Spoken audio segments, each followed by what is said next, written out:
नमस्कार, स्वागत है आपका। आप देख रहे हैं SBCN टाइम्स और आपके साथ मैं हूं वैशाली व्यास। आइए बुलेटिन की शुरुआत करते हैं इस वक्त की अहम खबरों के साथ। कायाकल्प योजना के तहत राज्य स्तरीय दल ने नीमच जिला चिकित्सालय का किया निरीक्षण। निर्धारित मापदंडों के अनुसार रिपोर्ट बनाकर दल भेजेगा राज्य स्तर पर। और सबमिशन ऑन एग्रीकल्चर एक्सटेंशन आत्मा योजना के अंतर्गत कृषक संगोष्ठी एवं कृषक वैज्ञानिक परिचर्चा का हुआ आयोजन।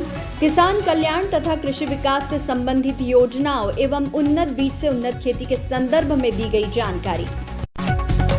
प्रधानमंत्री नरेंद्र मोदी के 71वें जन्मदिवस के उपलक्ष्य पर सेवा और समर्पण अभियान के तहत नीमच में भारतीय जनता पार्टी चिकित्सा प्रकोष्ठ द्वारा नीमच के वाधवा चिकित्सालय पर सर्वरोग निदान शिविर का आयोजन किया गया। कार्यक्रम में सैकड़ों की संख्या में विभिन्न रोगों से ग्रसित मरीज पहुंचे और अपना परीक्षण करवाया। गौरतलब है कि 17 से 7 अक्टूबर तक देश के प्रधानमंत्री नरेंद्र मोदी के 71वें जन्मदिवस को भारतीय जनता पार्टी पूरे देश में सेवा और समर्पण अभियान के रूप में मना रही है। भारतीय जनता पार्टी में एक सेवा ही अर्पण के उससे हमने एक कैंप स्टार्ट किया है, जिसमें हमारा उद्देश्य था कि जितने भी जो ज़रूरतमंद हैं उनका निःशुल्क प्रशिक्षण कर और उन्हें दवाई वितरण की जाए। जैसे कि आप जानते हैं कि हमारे माननीय प्रधानमंत्री जी मोदी जी का जन्मदिन 17 सितंबर को था, तो 17 सितंबर से 7 अक्टूबर तक अलग अलग प्रकार के कार्यक्रम भारतीय जनता पार्टी करने जा रही है। उसी में एक संकल्प ये भी था कि एक निःशुल्क स्वास्थ्य सेवा दी जाए, और इसलिए आज हमने ये कैंप किया। अभी तक 200 से 300 मरीजों का प्रशिक्षण हम लोग सब कर चुके हैं, जिसमें हमारे नीमच के जो बाकी विशेषज्ञ हैं, जैसे अंकित महेश्वरी जी जो शिशु रोग विशेषज्ञ हैं, नाक कान गला से प्रेरणा महेश्वरी जी हैं, डॉक्टर प्रेरणा महेश्वरी, डॉक्टर नेहा गोयल स्त्री रोग विशेषज्ञ, डॉक्टर आदित्य भंडारी नेत्र रोग विशेषज्ञ, मैं खुद डॉक्टर स्वप्निल वधवा शल्य चिकित्सा से हूँ, और डॉक्टर आशीष अग्रवाल MD मेडिसिन है हमारे साथ, डॉक्टर अनूप मंगल हैं जो दंत रोग विशेषज्ञ हैं। ये सब अपनी सेवाएं दे रहे हैं, निःशुल्क सेवाएं दे रहे हैं। और जैसे कि शुक्ला जी ने बताया कि एक चिकित्सा प्रकोष्ठ के प्रभारी होने के नाते मुझे इस चीज़ का दायित्व दिया गया, उसके लिए मैं भारतीय जनता पार्टी, पवन जी पाटीदार, शुक्लाल जी का और हमारे माननीय विधायक जी का बहुत बहुत धन्यवाद। किसान कल्याण तथा कृषि विकास विभाग एवं परियोजना संचालक आत्मा के संयुक्त तत्वावधान में स्थानीय टाउन हॉल परिसर में सबमिशन ऑन एग्रीकल्चर एक्सटेंशन आत्मा योजना के अंतर्गत जन कल्याण एवं शिवराज के 20 वर्ष पूर्ण होने पर कृषक संगोष्ठी एवं कृषक वैज्ञानिक परिचर्चा का आयोजन किया गया। कार्यक्रम में बीज मिनी किट का वितरण किया, बीज ग्रामों का शुभारंभ, कृषक उत्पाद संगठनों का गठन एवं कृषि अधोसंरचना निधि के अंतर्गत राशि का वितरण किया गया। कार्यक्रम में मुख्य अतिथि के रूप में विधायक दिलीप सिंह परिहार, जिला पंचायत अध्यक्ष अवंतिका जाट, भाजपा नेत्री हेमलता धाकड़, पूर्व जिला अध्यक्ष हेमंत हरित, जिला पंचायत सदस्य धन सिंह एवं कृषि विभाग के अधिकारी व विभिन्न गांव के हितग्राही किसान मौजूद थे। कार्यक्रम में कृषि विज्ञान केंद्र के अधिकारियों व जनप्रतिनिधियों द्वारा किसान कल्याण तथा कृषि विकास से संबंधित योजनाओं एवं उन्नत बीज से उन्नत खेती के संदर्भ में विस्तृत जानकारी दी गई। एक डैम बनाने वाले हैं, एक काली कोटड़ी में भी हमने डैम बनाने का काम किया। तो आज मध्य प्रदेश में पानीदार मुख्यमंत्री है शिवराज सिंह चौहान, इसलिए ये सारी पानी की व्यवस्था हुई है। हमने किसान को, गरीब लघु किसान को कुआं खोदने के लिए नीमच जिला चिकित्सालय में कायाकल्प योजना के तहत मौजूद सुविधाओं और रखरखाव, मरीजों की परेशानी, मरीजों को प्राप्त होने वाली सुविधाओं इत्यादि का निरीक्षण करने राज्य स्तरीय दल नीमच जिला चिकित्सालय पहुंचा। सदस्य दल में डॉक्टर सौरभ मंडावरिया और डॉक्टर हिमांशु द्विवेदी ने नीमच जिला चिकित्सालय की व्यवस्थाओं का जायजा लिया और मरीजों से चर्चा की, साथ ही मौजूद सुविधाओं और कमियों को सूचीबद्ध किया। 2 सदस्यीय दल के साथ नीमच जिला चिकित्सालय का स्टाफ भी मौजूद था, जिसने निरीक्षण दल को सभी जगह का भ्रमण करवाया। मौजूद मापदंडों के अनुसार रिपोर्ट बनाकर दल राज्य स्तर पर भेजेगा। उसके आधार पर जिले के चिकित्सालय को रैंक दी जाएगी और सुविधाओं को और बेहतर बनाने के लिए कार्य किया जाएगा। राज्य स्तरीय दल आया है मंदसौर से। इसमें हम 2 सदस्य हैं, मैं डॉक्टर सौरभ मंडवारिया और डॉक्टर हिमांशु द्विवेदी। हमारे द्वारा अभी OPD और IPD का निरीक्षण किया गया, OT का निरीक्षण किया गया। ये हर साल कायाकल्प का निरीक्षण होता है और व्यवस्थाएं आप भी देख रहे हो कि दिन प्रतिदिन अस्पताल की व्यवस्थाएं इससे सुधर रही है। अभी जो हमने निरीक्षण किया है इसमें ऑलमोस्ट सारी सुविधाएं हमें यहाँ पे व्यवस्था ठीक लगी है। और अभी मैटरनिटी का और पीडियाट्रिक वार्ड का निरीक्षण होना है। उसके बाद हम हमारी रिपोर्ट राज्य को सौंपेंगे। आपने जैसे मरीजों से भी बातचीत की है निरीक्षण के दौरान, तो क्या मरीजों ने कहा है व्यवस्थाओं के लिए? मरीज इलाज से संतुष्ट हैं। उन्हें यहाँ पर बेडशीट भी डेली चेंज हो रही है। जो लोकल के लोग हैं डेफिनेटली वो खाना अपने घर से लाना पसंद कर रहे हैं, लेकिन फिर भी यहाँ पे उन्हें मॉर्निंग में, इवनिंग में और जो शासन का प्रोटोकॉल है उसके अनुसार खाना दिया जा रहा है। जो नए कोविड में लगे स्टाफ हैं उनमें थोड़ा सा ट्रेनिंग की ज़रूरत है। पुराना स्टाफ जो है उसको नॉलेज ठीक है और उनको ट्रेनिंग भी है, लेकिन जो नया स्टाफ कोविड में लगा है उनको थोड़ी भी ट्रेनिंग की आवश्यकता है। तो इसके लिए कहा गया है कि 1-2 महीने में उनकी भी ट्रेनिंग पूरी कर दी जाएगी। मध्य प्रदेश के मुखिया शिवराज सिंह चौहान कितने भी दावे कर ले, लेकिन जमीनी हकीकत कुछ और ही बयां करती है। ऐसा ही मामला मध्य प्रदेश के मंदसौर जिले में सामने आया है, जहां जिले के ग्राम पंचायत झलारा के गांव फतेहगढ़ में समस्याओं का अंबार है। पूरे गांव में जगह जगह कीचड़ पसरा हुआ है, जिससे ग्रामीणों को काफी परेशानियों का सामना करना पड़ रहा है। बता दें कि ग्राम पंचायत झलारा, जो कि जिला पंचायत अध्यक्ष प्रियंका गिरी गोस्वामी की गोदली पंचायत है, लेकिन उसके बाद भी विकास की राह देख रहा ये गांव। वहीं ग्रामीण ने आरोप लगाते हुए बताया कि ग्राम पंचायत के अंतर्गत आने वाला गांव फतेहगढ़ में सरपंच द्वारा सौतेला व्यवहार किया गया है। ग्रामीणों का आरोप है कि सरपंच द्वारा विकास के नाम पर सिर्फ झलारा में ही सड़क निर्माण व अन्य निर्माण कार्य करवाए गए हैं। फतेहगढ़ गांव में उन्होंने अब तक कोई निर्माण कार्य नहीं करवाया। गांव में कीचड़ पसरा होने से प्रतिदिन ग्रामीणों को काफ़ी परेशानियों का सामना करना पड़ रहा है, लेकिन इस ओर सरपंच, सचिव, जिला पंचायत अध्यक्ष किसी का ध्यान नहीं है। समस्याओं के बारे में सरपंच सचिव को कई बार अवगत कराया, लेकिन उन्होंने इस ओर कोई ध्यान नहीं दिया। वहीं ग्रामीणों ने आक्रोशित होकर सरपंच सचिव को बुलाकर पूरे गांव में भ्रमण करवाकर गांव की समस्या से अवगत करवाया एवं जल्द से जल्द समस्या का समाधान करने की मांग की। हमारे यहाँ पे गांव ग्राम पंचायत झलारा के अंदर हमारा गांव आता है। ग्राम पंचायत रोजा फतेहगढ़ नयावादी, इसमें काफ़ी दिक्कत है, बाजार नहीं है सही एक भी। और सरपंच सचिव काफ़ी बार अवगत करा चुकी है जनता, आम जनता यहाँ की काफ़ी परेशानी का सामना करना पड़ रहा है। और ये गांव जो है वो जिला अध्यक्ष प्रियंका मुकेशगिरी गोस्वामी ने गोद ले रखा है। उसके अलावा वो अभी तक नहीं आए यहाँ पे। चुनाव जीतने के बाद कभी उन्होंने देखा ही नहीं यहाँ पे कि जनता में क्या परेशानी है, और सिर्फ चुनाव के टाइम पे आते हैं। कैबिनेट मंत्री हरदीप सिंह जी डंग वो भी एक भी बार नहीं आए, सिर्फ चुनाव के टाइम पे आते हैं, और बाकी जनता से उनको कुछ लेना देना नहीं है।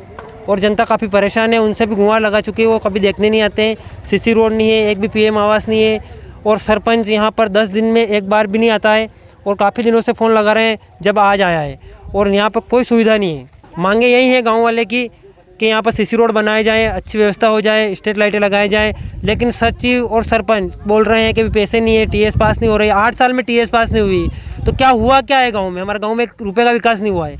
8 साल में क्या हुआ है? एक काम बता दें मैं सरपंच साहब यहाँ के कि एक काम हुआ है? 8 साल में कुछ नहीं हुआ। जनता भारी परेशान है और सबको दबाया जाता है, कुछ काम नहीं होने दे रहे हैं यहाँ पे, और कुछ है इसमें तो ऐसा नहीं हो रहा है यहाँ पर, और विकास का काम बहुत धीमा है। हमारे समस्या है सर, ये अपने गांव में आरसीजी भी नहीं है, गिच्चन बहुत हो रहा है, हमारे मकान की भी समस्या बहुत हो रही है। हमारे को ये कोई सुनवाई नहीं करता है। वो प्रियंका, वो हमारे झलारा पंचायत वाली, वो हमारे गांव की वो है, गोद ले रखी। उसने कभी भी आके हमारे यहाँ गांव में कभी भी नहीं देखा और कभी भी सुनवाई नहीं करती है। वो अब में हमारे कुछ भी समस्या निकालो, हम बहुत परेशानी हो रहे हैं। अब क्या करना है इसको? हरदीप सिंह आता है, वो भी हमारी सुनवाई नहीं करते हैं। पंचायत में जाता है, वो भी सुनवाई नहीं करता है। क्यों नहीं करता है? हमारे वोट लेने के लिए बोलते हैं कि तुम्हारा गांव तो खड्डे में, तुम्हारा गांव तो गांव ठान में नहीं है, वो सूची में नहीं है, तो फिर वोट लेने के लिए तो आ जाता है सरकार। तो ऐसे क्यों हो रहा है हमारे साथ में? तो हमारा कुछ भी हल निकालो। हमारे गिच्चन बहुत हो रहा है, मकान भी नहीं है, और वे हमारी सुनवाई भी नहीं करते हैं। क्या एक भी आवाज सोचना भी नहीं है? तो हमारा कोई भी सरकार, कोई भी मतलब वो अधिकारी लोग आके हमारे गांव में कुछ भी निकाल करना चाहिए हमारा। सरपंच साहब को बहुत बार, और हरदीप सिंह वो विधायक भी बहुत बार आता है, पर हमारी सुनवाई भी नहीं करते हैं। क्या बोले वो प्रियंका वो हमारे गांव की गोद है, वो भी सुनवाई नहीं करती है। वो कभी आके उसने बात नहीं करी हमारे से ना। हमारे गांव में भी इतनी दिक्कत आ रहा है। अब क्या मांगे था? हमारे वो गांव में बहुत खड्डा हो रहा है, आरसीसी, हमारा मकान, हमारा जो भी परेशानी है, जो भी हमारे से आके पूछना तो चाहिए कम से कम कि क्या समस्या है तुम्हारी, है? तो समस्या हल तो वो निकालता है कि हम निकालते हैं? हम तो उसी को बोलेंगे। हमारा तो गाँव में उसने बना रखी, तो उसने कहना चाहिए ना कि गाँव में आके आना तो चाहिए ना। हम बहुत परेशानी हो रहा है। हमको ये समस्या है सर कि हमारे गांव के सरपंच और सचिव साहब को हम बार बार कॉल करके कहते हैं कि हमारे गांव में समस्या हल करो। 5 साल में 5 मिनट में हमारे गांव में रुकने के लिए तैयार नहीं है ये लोग।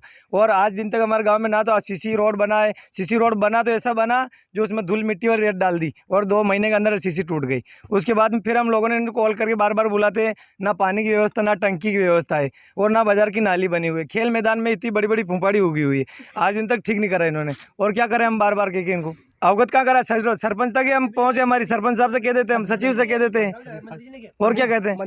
और मंत्री साहब से कहा हमने, मंत्री साहब भी शाम को हमने गाड़ी रोकाई थी सरपंच मंत्री हरदीप साहब की, तो उन्होंने भी रास्ता के बारे में बोला था कि सरपंच और सचिव से बोलो, आप वो करेंगे आपकी समस्या हल। अब हमारी ये मांग है कि हमारे बाजार की सीसी कंप्लीट की जाए और हमारे बाजार की नाली कंप्लीट की जाए और पानी की एक बड़ी टंकी बनाई जाए और हर कार्य में हमारे यहाँ सरपंच साहब ध्यान देवे, ये हमारा निवेदन है उनसे। फतेहगढ़ में कीचड़ की बहुत समस्या है और आरसीसी कम बनी हुई है यहाँ पे। और यहाँ पे जो अभी हमें नपती की तो 500-750 फीट के आसपास की है। तो पंचायत में बजट सिर्फ अभी लाया जो 3 लाख का है, तो हम 3 लाख के आरसीसी अभी कर देंगे और मंत्री जी सांसद महोदय से आगे की राशि के लिए मांग करेंगे और इस समस्या का जल्दी से जल्दी निराकरण करेंगे। नहीं किसी कारणवश फ़ोन नहीं उठाता, ऐसे में रूप नहीं जाता हूँ तो 1-2 चक्कर ये लोग भी वहाँ मिल जाते हैं। आज भले इन्होंने 1 घंटा लेट हुआ मैं आने, 1 घंटा तो नहीं 1 घंटा के आसपास लेट हुआ, पर आ गया टाइम पे। मंत्री साहब को लेके आया मैं, मंत्री साहब 9:30 बजे बस में आए और सीधा रास्ते में से उतार के गांव में नहीं गए, सीधा यहाँ लेके आ गया मैं। क्यों मंत्री साहब को भी साथ लेना जरूरी है। पंचायत का मामला एकला पंचायत पार्टी का मामला है, एकला सरपंच का काम।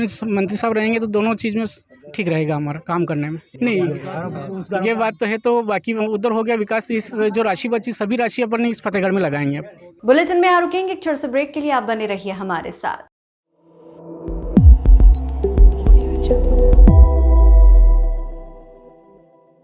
श्यामगढ़ थाने के ग्राम आगर के कालबेलिया बालूनाथ का परिवार तहसील परिसर में धरने पर बैठ गया। बालूनाथ की पत्नी सोनाबाई को उसके ही गांव का श्यामलाल उर्फ भाया भील भगा कर ले गया था, जिसकी सूचना चंदवासा चौकी पर लिखित में दी थी। वह मुख्यमंत्री के नाम भी एक ज्ञापन दिया था। ज्ञापन में मांग की गई थी कि 10 दिन के अंदर बालूनाथ की पत्नी को ढूंढकर सुपुर्द नहीं करने पर 10 दिन बाद बालूनाथ व उसका परिवार तहसील कार्यालय पर धरने पर बैठेंगे। 10 दिन की अवधि के बाद श्यामगढ़ पुलिस द्वारा सोना को नहीं ढूंढने पर आज बुधवार को सुबह 11 बजे से कालबेलिया जागरण मंच के पोस्टर तले पूरा परिवार भूख हड़ताल पर बैठा है। बालूनाथ ने कहा कि जब तक मेरी पत्नी को पुलिस ढूंढ कर नहीं लाती, मैं और मेरा परिवार तहसील कार्यालय में भूख हड़ताल पर बैठे रहेंगे। मेरी घर की पत्नी 14/7/2021 को गई हुई है। श्यामलाल भील और उसका पिताजी रोडूलाल भील और उसकी मम्मी रेखाबाई भील, तीनों की शिकायत से गई हुई है। फिर पुलिस को रिपोर्ट दी हमने, पुलिस पकड़ के लिए 2-4 दिन रखा, उस श्यामलाल को फिर वापस छोड़ दिया। क्यों? बस छोड़ दिया कि हम इसके पास तो ही नहीं है।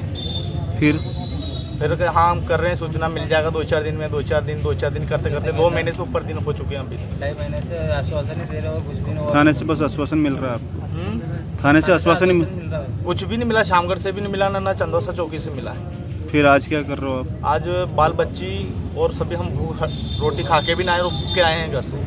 जब तक हमें हमारी घर की पत्नी नहीं मिलेगा, जब तक हम यहाँ से भूखे मर जाएंगे, पर नहीं जाएंगे। मामला ये है सर कि मेरे वो भाभी सोनाबाई वो भग गई है और वो श्यामलाल के साथ में भग के गई और उसकी मम्मी ने निकाली उनको। हाँ, सुबह रेखाबाई ने बताया उसको कि तुम दोनों भग जाओ। ये बात मैं बता रहा हूँ आपको, ये सत्य बात है। फिर वो मैंने बस में गई, बस वाले ने बताया कि ये इस मोबाइल से इसने बात भी करी उस औरत ने, तो इस नंबर से हमने बताया तो वो लड़का ही निकला भाया। नंबर से पता चल गया उनका कि वही लड़का था। कौन लड़का? श्यामलाल भील।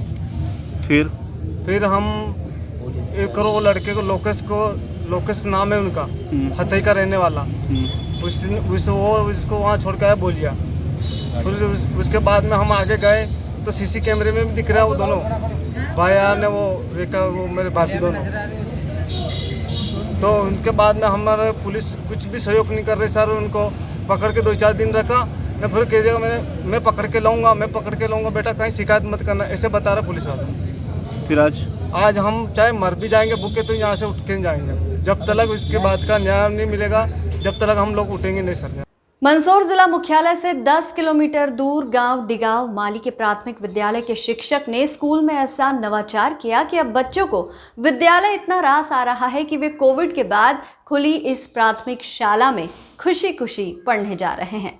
देखिए ये रिपोर्ट। डिगांव माली गांव के प्राथमिक विद्यालय के शिक्षक मनीष माली द्वारा कोविड काल में अपने खुद के खर्चे से स्कूल में शानदार पेंटिंग करवाकर स्कूल की तस्वीर ही बदल दी। स्कूल की दीवारों पर एक से बढ़कर एक शिक्षा की प्रेरणा दे रही चित्रकला एवं अलग अलग तरह के चित्र अपना अपना संदेश दे रहे हैं। अब स्कूल की इस चित्रकला को देखकर गांव के लोग भी शिक्षक की इस मेहनत की जमकर तारीफ कर रहे हैं। आपको बता दें कि मंदसौर जिले की डिगांव माली गांव का यह स्कूल जिले में अपनी अलग पहचान रखने वाला स्कूल बन गया है। ऐसे शासकीय प्राथमिक विद्यालय के शिक्षक मनीष माली ने अपने निजी खर्चे से स्कूल में ये नवाचार करवाया है। सर्व सुविधा युक्त ये पाठशाला पर बच्चों की उत्कृष्ट शाला बन गई है। प्राथमिक विद्यालयों के प्रति ग्रामीण क्षेत्रों में जो निरस्ता व्याप्त है उसको दूर करने के लिए मन में एक जन जागृति आई, मन में एक विचार आया कि शासन हमें कई प्रकार की कंटीजेंसी भी उपलब्ध करा रहा है, साथ ही बच्चों को खेल सामग्रियाँ दे रहा है, पुस्तकें दे रहा है। तो शासन द्वारा जो समय समय पर दी जा रही राशियों से विद्यालय की आंतरिक जो व्यवस्था है वो सब पूरी हो रही है, लेकिन जो बाहरी खर्च है जिसमें कि थोड़ा अधिक बजट आता है, जैसे पूरे खेल मैदान की साफ सफाई करवाना, मुरम डलवाना, या झंडे का स्टैंड नहीं है, पेम्पलेट्स वगैरह छपवाना, रंग रोगन करना दीवारों पे, तो इस प्रकार के कई आधारभूत जो विद्यालय को अट्रैक्टिव बनाते हैं, इस प्रकार के कार्य के लिए कुछ अधिक राशि का व्यय होना था। तो उसके लिए मन में एक विचार आया कि क्यों ना ये पूरा 1 माह का अपना वेतन लगाकर इस पूरे विद्यालय को अपन रंग रोगन अच्छा कर दें, बच्चों के खेल मैदान के लिए व्यवस्थित मुरम वगैरह डलवा दी जाए, बच्चों के स्टैंड वगैरह बनवा दिया जाए, बच्चों को खेल कूद सामग्रियाँ और कम पड़ रही थी तो वो लेके आए, साथ साथ में कुछ पेम्पलेट्स वगैरह छपवाए और बच्चों में और ग्रामवासियों में और एक अपनी अंतरात्मा के लिए कि 15-17 माह से लगातार 18 महीने से जो विद्यालय बंद थे, कहीं ना कहीं मन में भी पीड़ा थी कि यार बच्चा आएगा, कुछ नवीनता होना चाहिए, कुछ रोचकता होना चाहिए। तो इस प्रकार के विचारों को लेकर एक अंतरात्मा ने एक मन में एक विचार आया कि 1 माह का अपना पूरा वेतन 30,300 रुपये विद्यालय के लिए मैंने दान दिया है और उस दान के माध्यम से विद्यालय में कुछ अधोसंरचना है जो अनकम्प्लीट थी उसे पूरा करने का एक छोटा सा प्रयास किया है। विद्यालय की कक्षाओं में और बाहरी दीवारों पर ज्ञानवर्धक पेंटिंग आकर्षण का केंद्र है। शिक्षक ने स्कूल के खेल मैदान की साफ सफाई करवाकर खेल मैदान की भी सूरत बदल दी। वहीं शिक्षक मनीष माली का कहना है कि ग्रामीण क्षेत्रों में शासकीय स्कूलों के लिए जो लोगों के मन में गलत भावना है उसको बदलने के लिए स्कूल में ये नवाचार किया गया है। शासन द्वारा हमें भरपूर राशियां प्राप्त हो रही है, जिसमें कक्षा 1 और 2 के लिए स्लेट पेंसिल वगैरह हम बांटते हैं। शासन से पैसा आता है कक्षा 1 और 2 के लिए स्लेट पेंसिल, रबर, पेन, चौक आदि सभी चीज़ें बच्चों को दी जा रही है। रंग बिरंगे स्केच पेन वगैरह दिए जा रहे हैं। साथ ही साथ कई तरह की बुक्स, नई रोचकतापूर्ण बुक्स आई है, इस बार प्रयास आधारित शिक्षा आई है। इसके अलावा गतिविधि आधारित शिक्षा के लिए कई तरह की पुस्तकें आई है। साथ ही साथ 12 नवंबर को जो NAAS की जो परीक्षा होना है, नेशनल अचीवमेंट सर्वे, उसके लिए भी हम लोग प्रयास कर रहे हैं। लेकिन बच्चा शारीरिक रूप से इतना उपस्थित कभी नहीं हो पा रहा था विद्यालय में, तो उसकी कुछ कमजोरियाँ हैं, उस बच्चे की कुछ कमियाँ हैं, उनकी कुछ अवधारणा अभी क्लियर करना है। तो धीरे धीरे उन अवधारणाओं को भी हम क्लियर कर रहे हैं, कुछ बच्चों की कमियों को पूरी कर रहे हैं। और नेस आधारित जो परीक्षा है उसकी भी हम रेस्ट बाद तैयारी करवा रहे हैं। रेस्ट पहले आओ करके सीखें, इंग्लिश की जो बुक है उस पर वर्क हो रहा है, गणित पे वर्क हो रहा है, प्रयास आधारित जो चित्रमय किताब है उस पर वर्क हो रहा है। आमतौर पर आमजन के मन में सरकारी स्कूलों के लिए प्राइवेट स्कूलों के मुकाबले चलने वाली गलत भावनाएं इस तरह की तस्वीरें बदल रही है। डिगांव सहित जिले के अन्य स्कूलों के शिक्षक शिक्षिकाओं ने अपनी मेहनत कर जो नवाचार दिखाया है उसकी जिला अधिकारी सहित आमजन भी जमकर प्रशंसा कर रहे हैं। SBCN टाइम्स के लिए डिगांव से शुभम चौहान के साथ देवेंद्र मौर्य की रिपोर्ट। मंदसौर शहर डेंगू की चपेट में है और नगर पालिका अमला इससे निपटने के लाख दावे कर रहा है, लेकिन नगर पालिका के सारे दावे कालाखेत मैदान की बदतर हालात के आगे झूठे साबित हो रहे हैं। देखिए ये रिपोर्ट। यह है मंदसौर शहर के बीच स्थित रिहायशी इलाके बाजार क्षेत्र से जुड़ा कालाखेत मैदान, जहां हायर सेकेंडरी स्कूल का परिसर भी है। लेकिन इन दिनों कालाखेत मैदान जिम्मेदारों की लापरवाही के कारण डेंगू का हॉटस्पॉट बन चुका है। कालाखेत मैदान में कीचड़ भरी गंदगी का अंबार है, जमकर जल भराव हो रहा है। कई दिनों तक यहाँ से कचरा तक नहीं उठता, लिहाजा अब काला खेत जानलेवा मच्छर उगल रहा है। तस्वीरें साफ बयां कर रही है कि नगर पालिका कार्यालय से महज 500 मीटर करीब की दूरी पर स्थित ये काला खेत मैदान किस तरह नगर पालिका के सफाई अभियान के दावों की पोल खोल रहा है। स्थानीय रहवासियों की माने तो यहाँ वार्ड पार्षद सहित नगर पालिका अमले को कई बार सूचना करने के बाद भी सफाई नहीं की गई। गंदगी के चलते मैदान में बने स्कूल के बच्चे और आसपास के रहवासी गंदगी से परेशान होने वाली डेंगू और वायरल बीमारियों का शिकार हो रहे हैं। मैदान में गंदगी तो है ही, ऊपर से यहाँ की स्ट्रीट लाइटें भी बंद है, लिहाजा रात के समय यहाँ से गुजरने वाले राहगीरों की राह और मुश्किल हो जाती है। सफाई के मामले में तो आप खुद भी देख सकते हैं काला खेत की क्या हालत है। ये बालागंज और काला खेत पूरा गंदगी बढ़ी हुई है। नगर निगम कुछ कर नहीं रहा है। वार्ड के पार्षद से बोला वो भी कुछ कर नहीं पा रहा है। अब यहाँ आसपास रहवासी क्षेत्र है, काफ़ी परेशान हो रहे हैं। घर की खिड़कियाँ खोलते थे मच्छर काफ़ी आ रहे हैं, बच्चे बीमार हो रहे हैं। अब क्या करें, नगर निगम से आप बात करें तो ठीक है, हम तो बोल बोल कर परेशान होगा साहब। अभी तक कोई सफाई घर में कोई भी नहीं आया है। कभी गाड़ियाँ आती भी कचरा उठाने तो आती है, नहीं तो 8-8 दिन 10-10 दिन तक कचरा पड़ा रहता है। आप खुद हालत देख सकते हैं, यहाँ सुअर भी घूमते रहते हैं, गाय का गोबर पड़ा हुआ है, यहाँ कीड़े मकोड़े हो रहे हैं, परेशान हो गए हैं इसके। स्कूल भी है यहाँ पे, अब स्कूल में भी सब देखें आप, खिड़कियों का कांच भी फूटा हुआ, मच्छर अंदर भी जा रहा है, बालिका खुद परेशान होती है यहाँ पे। नगर निगम चाहे कुछ कर सके तो ठीक है। हम परेशान हैं, काफ़ी समय से परेशान है। काफ़ी दिनों से नगर पालिका को अवगत कराया गया है इन चीज़ों से, काफ़ी बार पेपर्स वगैरह में भी दिया गया है, पर सुनवाई करने वाला कोई नहीं है। और एक्चुअल क्या है कि यहाँ पे आधा वार्ड आता है 16 नंबर वार्ड में और आधा आता है 17 नंबर वार्ड में। तो 16 नंबर वाले कहते हैं 17 नंबर वाला देखे, 17 नंबर वाले कहते हैं 16 नंबर वाला देखे। यहाँ पे स्ट्रीट लाइटें काला खेत ग्राउंड की तो ऐसी दुर्दशा करी गई है कि जिसको कोई हद नहीं है। स्ट्रीट लाइटें टोटल सभी बंद है। कई बार हमने पर्सनल तौर पर भी नगर पालिका को अवगत कराना चाहा, पर कोई कार्रवाई नहीं होती है उसके लिए। और जो संबंधित अधिकारी है, कर्मचारी है, कहाँ करवाते हैं यहाँ करवाते हैं कह के और काम ख़त्म कर देते हैं। कालाखेत ग्राउंड में यहाँ पे आसपास के क्षेत्रवासी जो है ये रोड़ी वगैरह बना रखी है। यहाँ पे दिन भर से सब गोबर वगैरह ला के यहाँ पे गंदगी कर रखी है और गंदगी का अंबार है कालाखेत। जब मामला नगर पालिका सीएमओ पीके सुमन की जानकारी में पहुंचा तो सीएमओ ने आनन फानन में कर्मचारियों को निर्देश देकर मैदान की गंदगी साफ करवा दी। वहीं जल्द स्ट्रीट लाइट भी चालू करवाने का आश्वासन सीएमओ पीके सुमन ने दिया है। अगर नगर पालिका पहले ही कालाखेत मैदान की इस दुर्दशा पर ध्यान लगा लेती तो शायद आसपास बीमार हो रहे लोगों की संख्या में कुछ हद तक कमी हो जाती। कालाखेत में जो स्कूल है उसके सफाई की शिकायत हमें प्राप्त हुई थी और उसकी सफाई आज हमारे द्वारा करवा दी गई। जहाँ तक रहा सवाल लाइटें बंद होने का, तो मैं दिखवा लेता हूँ, यदि लाइटें वहाँ की बंद हैं तो चालू कर देंगे। जैसा कि मैं आपको बता चुका हूँ कि जहाँ तक सफाई का प्रश्न है, सफाई करवा दी गई। मैं स्वयं देख के आया हूँ वहाँ पर सफाई। नहीं, अभी चूँकि वर्षा काल चल रहा है और हमारे बहुत सारे काम जो हैं वो वर्षा काल में बाद में चालू होते हैं। नहीं तो अभी क्या है कि यदि कई जगह डामर का पेच लगाएंगे तो वापस खुल जाएगा।